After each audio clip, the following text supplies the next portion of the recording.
Over the last few years, you may have seen this photo roaming around. It's this photo that has 4 photos. The 9/11 attacks, My Chemical Romance, Twilight, and then Ellen.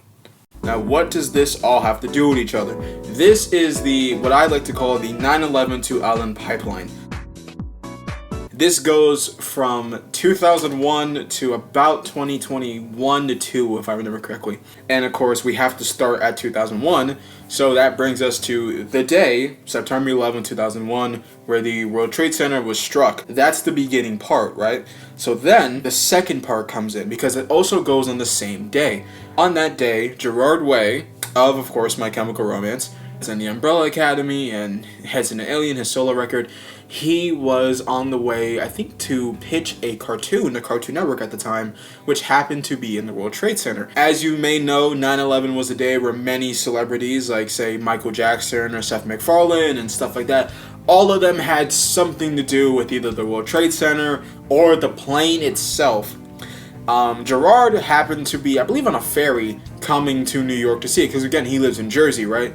So Gerard is going through New York and he sees the first tower come down, and it traumatizes him to the point where he reevaluates his life right there and is like, what do I want to do?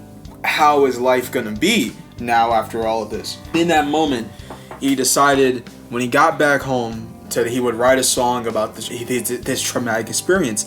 And that then became Skylines and Turnstiles, which then turned into him finding, of course, his brother Mikey Way, Ray Toro, Matt Pellice, and later on Frank Iero to form My Chemical Romance in 2001.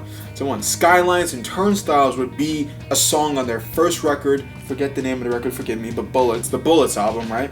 And then 2004 comes along. And this is when their second most well-known record, 3 Cheers for Sweet Revenge, comes out. You know this one. Even if you don't know My Chemical Romance, it has Helena, it has I'm Not Okay, The Ghost of You.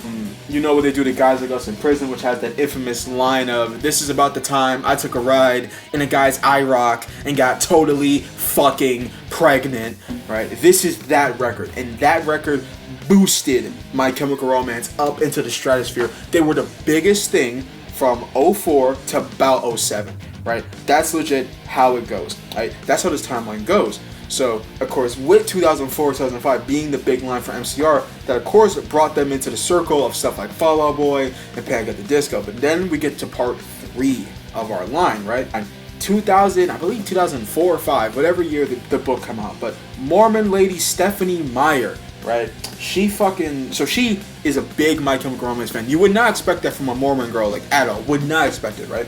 But that's how it goes. She listens to My Chemical Romance so much that she decides, I'm gonna write this erotic, like, vampire, like, love story. And at the time, it comes out pretty good, depending on who you ask. Pretty good, pretty bad, depending on who you ask. But that became Twilight in, like, 06, I believe. Then 07 to 08 comes around, and they want to turn Twilight into a movie. Not only was Edward Cullen based on Gerard Way, Stephanie had also wanted Gerard to play Edward, but also wanted My Chemical Romance to do a song for the movie, which the two obviously declined. Gerard declined that, and then the band themselves declined to do a song. So not only does that essentially put a pause on My Chemical Romance being in the timeline, it also opens up another piece, which is not that important, but it still brings up a big thing in the era, because at that time, then Paramore steps in and does The Code, which would be basically their biggest hit at the time, next to Misery Business. This was just a year after Riot come out. So My Chemical Romance saying no to Twilight then boosted Paramore to step in and become more iconic legends like Fall Out Boy and Panic! At the time, right? So you get your big 4 emo right there. So Twilight, the films themselves do insanely well. They make a shit ton of money. The books are very successful. It's not one of the biggest media franchises of all time, but it's one that definitely made a lot of money at the time and made a lot of people happy and upset. And then we get to the 4th part of our timeline. So E.L. James, who at the time was known as Ice Dragon Snow Queen, yes, that was her actual fucking fanfiction.net name, she wrote a fanfiction of Twilight known as Master of the Universe. It's this BDSM thing focusing on Edward and Bella. And of course, if you know the name E.O. James, you might know that for 50 Shades of Grey.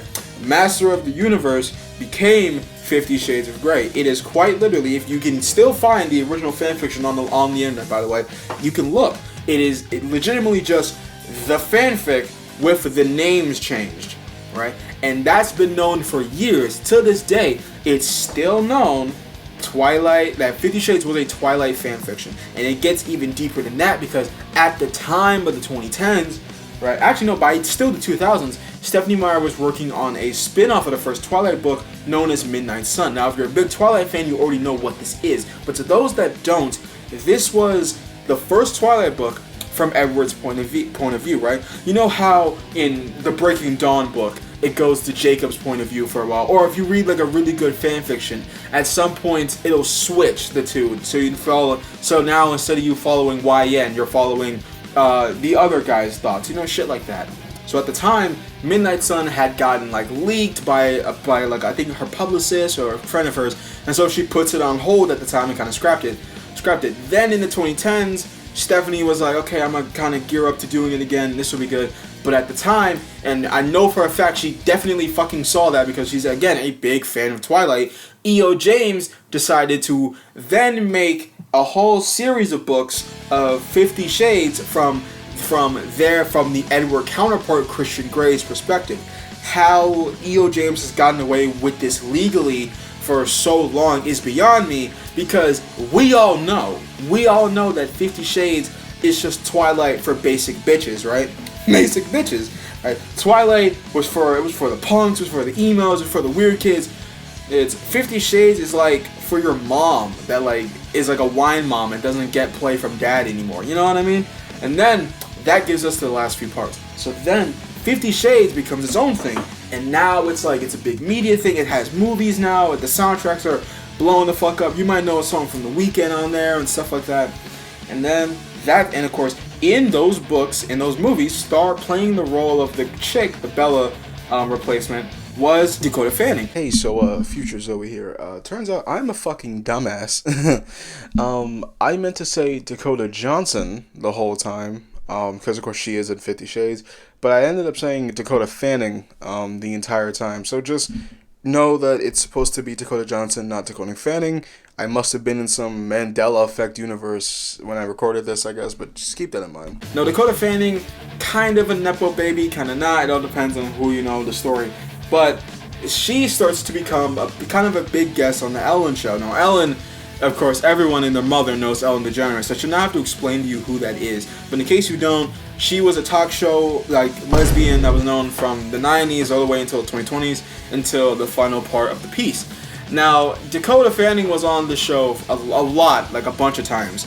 It's the same with, say, like, Panic at the Disco, or like BTS. Like, they're just, everyone just scrambles the fucking Ellen at one point in their career. For no reason, right? But in this moment, so there's a clip of an interview. I believe it was after the third 50 Shades book. I don't remember which one, but it's during her career. And so Ellen has Dakota on the show, and I believe either her birthday or her wedding got talked about. It was one of the two. I think it's her birthday. And Ellen's like, oh, why didn't you invite me to your birthday? And this, I thought you liked me. And Dakota, and now Dakota Fanning, if you know anything about that woman, in interviews and in most of the things that she does, she acts like she doesn't fucking care and is willing to be blunt with you. So when she heard this, she's like, what are you talking about? We sent you an invite. Like, why are you acting like this on TV? Kind of like that. And this was in like, what, 2015, 16, I believe, or 2017, one of the years. And then this clip resurfaces in the 2020s, because during COVID, Ellen's show kind of got put on hold because of COVID. And this was a big scandal at the time because her team, essentially, had gotten laid off because of COVID, and it wasn't a fair reason. So then that clip resurfaces as well. That clip resurfaces of her doing that. And then all of these crew members and all of these, like, other celebrities that have been on the show have done stuff and been like, yeah, Ellen was, like, rude to me, she did this, she did that, she was verbally abusive, Ellen's a fucking bitch, you know, that kind of stuff. And then that led to not only one of the worst apologies I've ever seen a influencer do, it was fucking, like, Logan Paul, I've had a severe mislapse in judgment. Fucking Kanye, Jonah Hill post levels of cringe. But her show got canceled and everybody abandoned her. So no one really cared about Ellen by then. But she somehow still has a career now, which is like, I don't know how the fuck she got out of that, but only Lord will tell. And now you might think this would be the end of the story, right? We talked about the whole timeline, we made it. But there's one last piece, and I found it recently, and I still can't believe it. So, Luigi Mangione, you might know him as the pretty guy that shot the healthcare CEO, obviously. After that incident happened, a few people had found a Spotify account that was linked to Luigi. And it didn't really have anything, it was barely used, but one of the things that was in this was a playlist that Luigi had that had the entire My Chemical Romance discography. See, now My Chemical Romance comes back into the fold, and I saved this for last. Because yeah, sure, My Chem might have talked about Twilight every now and then, but it wasn't that important to the story. This is, because it's another event that ironically people label as terrorism.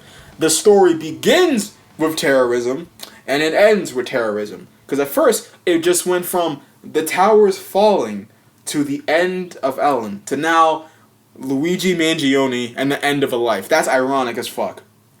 Right. So again, the TLDR, it goes from 9/11 happens, Gerard forms My Chemical Romance, Twilight is based on My Chemical Romance, and then becomes big. 50 Shades is based on Twilight, and then the actor from 50 Shades goes to Ellen, calls her out, it all goes down, you know, we go crazy.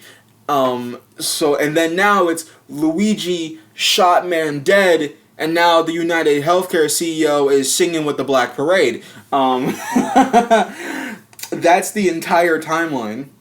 This video is so fucking dumb, but I really wanted to talk about this, so thanks if you stuck around for the whole thing.